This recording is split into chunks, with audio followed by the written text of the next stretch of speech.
Hello dear everyone, कैसे हो सब? बढ़िया।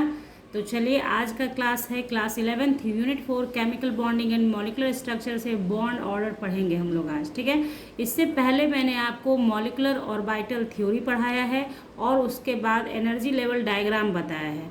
उन दोनों वीडियोस में मैंने आपसे कहा था कि ये पढ़ना बहुत ज़रूरी है। जब आप उन चीज़ों को समझ लेते हैं, जान लेते हैं, तो उससे रिलेटेड बहुत सारा ऐसा क्वेश्चंस है जो आप कर सकते हैं।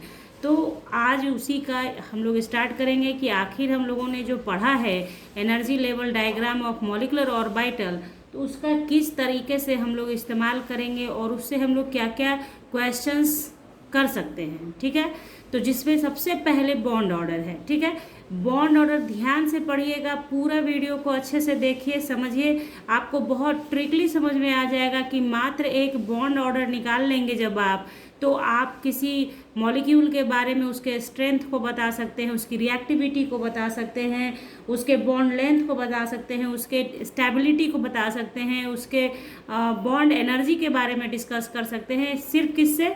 एकमात्र बॉन्ड ऑर्डर से।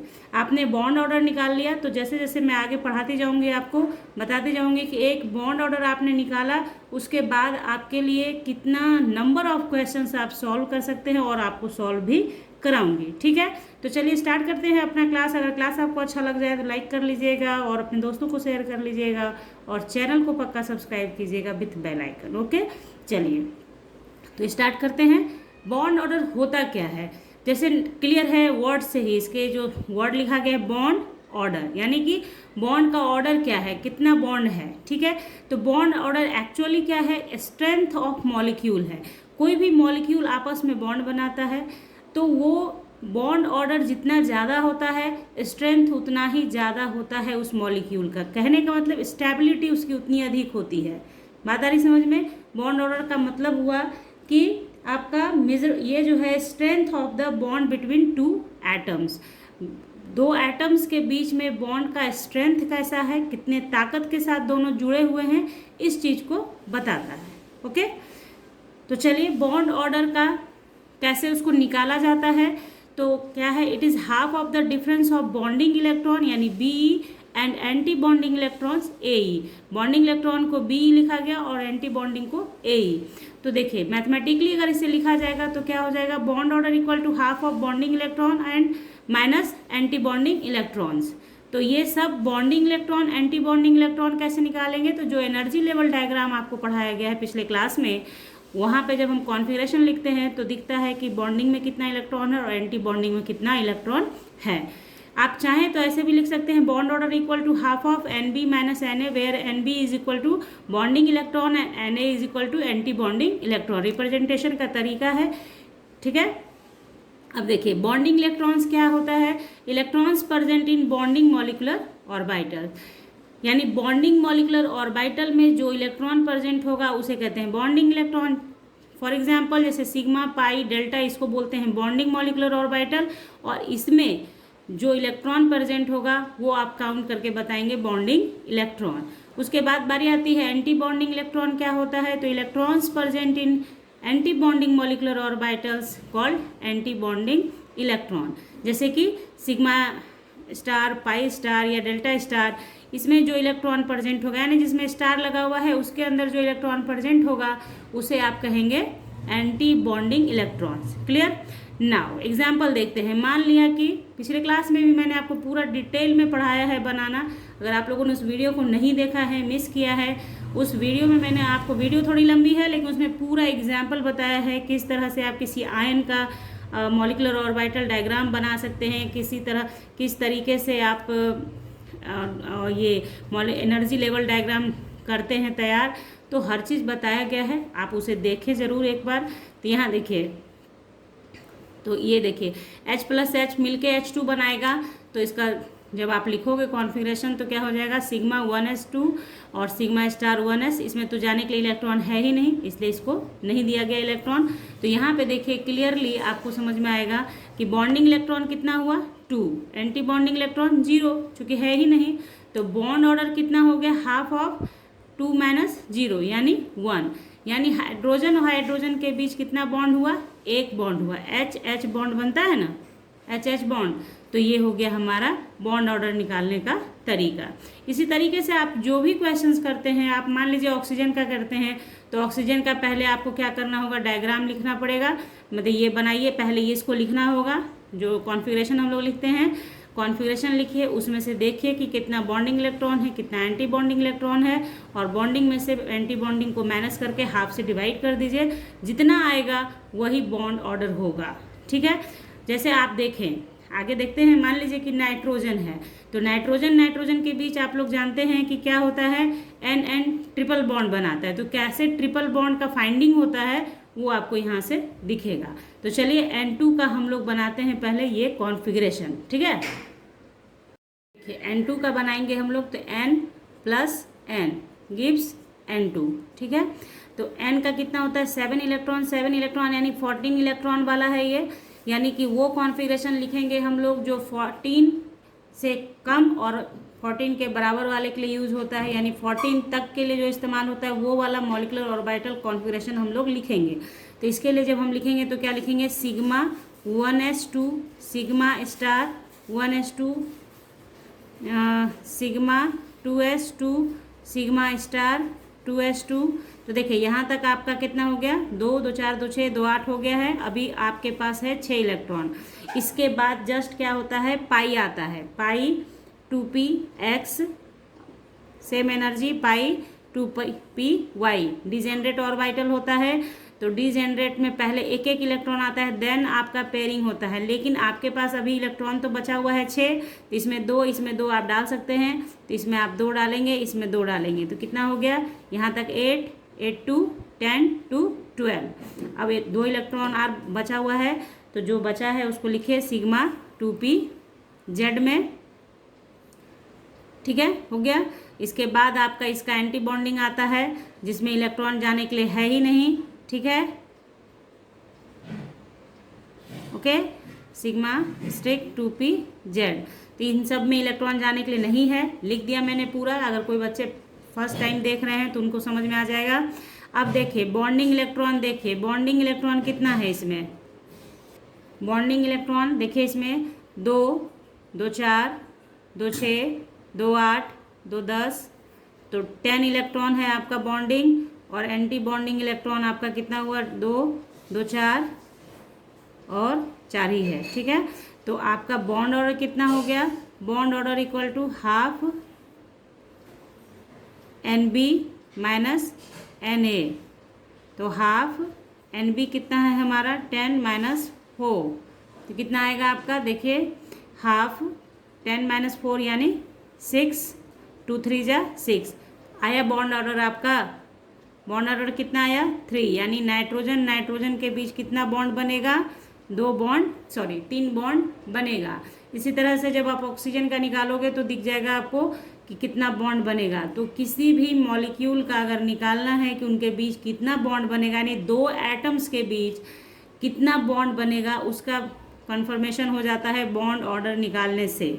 अब बारी आती है कि बॉन्ड ऑर्डर निकालना आपने सीख लिया, बॉन्ड ऑर्डर निकालने से क्या क्या आपको फ़ायदे हैं वो देखेंगे। तो नोट करके इसे कहीं पे आप लोग पढ़ लीजिए अभी मेरे से, उसके बाद अपनी कॉपी पे नोट डाउन करके कहीं दीवार पे अपने स्टडी रूम में चिपका लीजिएगा, ताकि आपको हमेशा दिखे और आप बहुत सारा क्वेश्चंस कर पाएंगे इससे। देखते हैं, तो यहाँ देखिए bond order directly proportional to stability, यानी कि बॉन्ड ऑर्डर बढ़े, ये प्रोपोर्शनल और इन्वर्सली प्रोपोर्शनल का मतलब पहले समझ लीजिए। प्रोपोर्शनल का मतलब होता है कि अगर लेफ्ट हैंड का क्वांटिटी बढ़ेगा तो आपका राइट हैंड में भी ग्रो करेगा। ठीक है, यानी कि बॉन्ड ऑर्डर अगर ज़्यादा होगा तो स्टेबिलिटी भी ज़्यादा होगा। ठीक है, बात आई समझ में। बॉन्ड ऑर्डर ज़्यादा का मतलब क्या हुआ, जैसे मान लीजिए हाइड्रोजन में क्या है, 1 बॉन्ड है, जबकि बॉन्ड ऑर्डर नाइट्रोजन का कितना हुआ, 3 है, ऑक्सीजन का 2 होता है, तो स्टेबिलिटी भी उसी हिसाब से इंक्रीज करेगा या डिक्रीज करेगा। तो bond order proportional to stability, यानी बॉन्ड ऑर्डर जितना अधिक होगा स्टेबिलिटी भी मॉलिक्यूल का उतना ही अधिक होगा। ठीक है ना। नेक्स्ट क्या है, bond order proportional to bond energy. तो चूंकि बॉन्ड ऑर्डर कम होगा तो स्टेबिलिटी मॉलिक्यूल का ज़्यादा होगा, तो उस मॉलिक्यूल के बॉन्ड को तोड़ने में एनर्जी बहुत ज़्यादा, यानी डिसोसिएशन एनर्जी जो होगा, बॉन्ड डिसोसिएशन एनर्जी बहुत ज़्यादा होगा।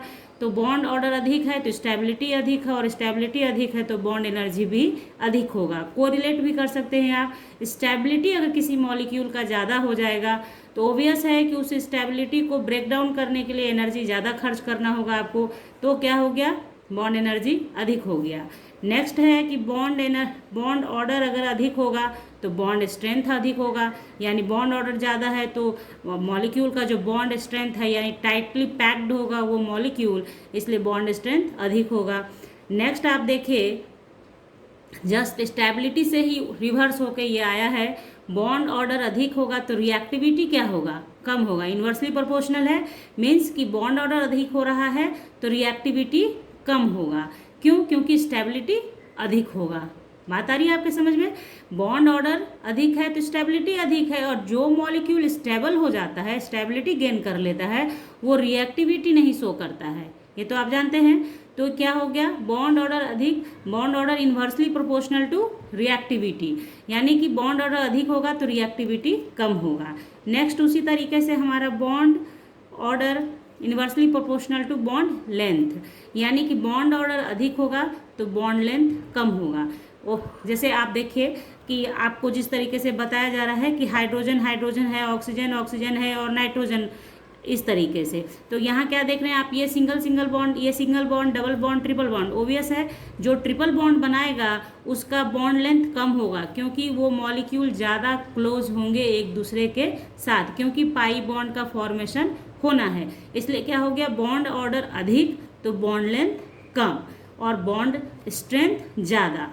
कुछ आपने एक को पढ़ लिया तो आप सारे को समझ गए। सिर्फ आप अगर ये पढ़ लेते हैं, दिमाग में अपने रख लिया आपने, bond order directly proportional to stability, तो स्टेबिलिटी ज़्यादा है तो मॉलिक्यूल क्या होगा, स्ट्रॉन्गर होगा, तो उसकी रिएक्टिविटी कम होगी। स्ट्रॉन्गर मॉलिक्यूल होगा तो बॉन्ड एनर्जी अधिक होगा, उसको बॉन्ड को तोड़ने में ज़्यादा एनर्जी देना होगा, बॉन्ड स्ट्रेंथ ज़्यादा होगा। स्टेबिलिटी ज़्यादा है तो रिएक्टिविटी कम होगा और बॉन्ड लेंथ भी कम होगा। ठीक है, बॉन्ड ऑर्डर के कंपैरिजन में। ओके, ये आपको एकदम से स्टार मार्क है, इसको दिमाग में रखिए। मैंने आपको ये भी समझा दिया है कि एक किसी को याद कर लीजिए, उसी से रिलेट होता हुआ ये सब है। अब देखिए, अगर आपने बॉन्ड ऑर्डर निकाला, इन केस की बॉन्ड ऑर्डर का वैल्यू 0 आ गया, ठीक है, तो वो मॉलिक्यूल एग्जिस्ट नहीं करता है। फॉर एग्जाम्पल, आप हीलियम बनाते हैं, हीलियम प्लस हीलियम करें और आपका आता है क्या, हीलियम 2, ठीक है, तो इसका मतलब हो गया 2 इलेक्ट्रॉन यानी 4 इलेक्ट्रॉन। तो 4 इलेक्ट्रॉन जब आप बांटते हैं तो sigma 1s2 sigma star 1s2, यही आता है कॉन्फ़िगरेशन, पिछले क्लास में मैंने आपको बताया था। ठीक है, तो इसका बॉन्ड ऑर्डर आप कैसे करोगे, bond order equal to half of bonding electron minus anti bonding, आगे 0, यानी कि He2 होता ही नहीं है, एग्जिस्ट नहीं करता है। पिछले क्लास में मैंने जब ये एग्जाम्पल बताया है आपको तो कहा था कि अगले क्लास में ये क्लियर कर दूंगी कि ऐसा क्यों नहीं हो सकता है। तो यही है रीज़न, अगर बॉन्ड ऑर्डर 0 आता है तो समझना है आपको कि मॉलिक्यूल एग्जिस्ट नहीं करेगा। ठीक है, जो मॉलिक्यूल दिया गया है। ओके, तो फिर नेक्स्ट है, देखिए इसमें सेकेंड नंबर नोट करके ध्यान में रखिएगा कि अगर आपको बॉन्ड ऑर्डर का वैल्यू पॉजिटिव आता है, इट मीन्स कि मॉलिक्यूल एग्जिस्ट करेगा और स्टेबल भी होगा। इसका मतलब हुआ पॉजिटिव वैल्यू मीन्स कि एग्जिस्ट करेगा और स्टेबल होगा।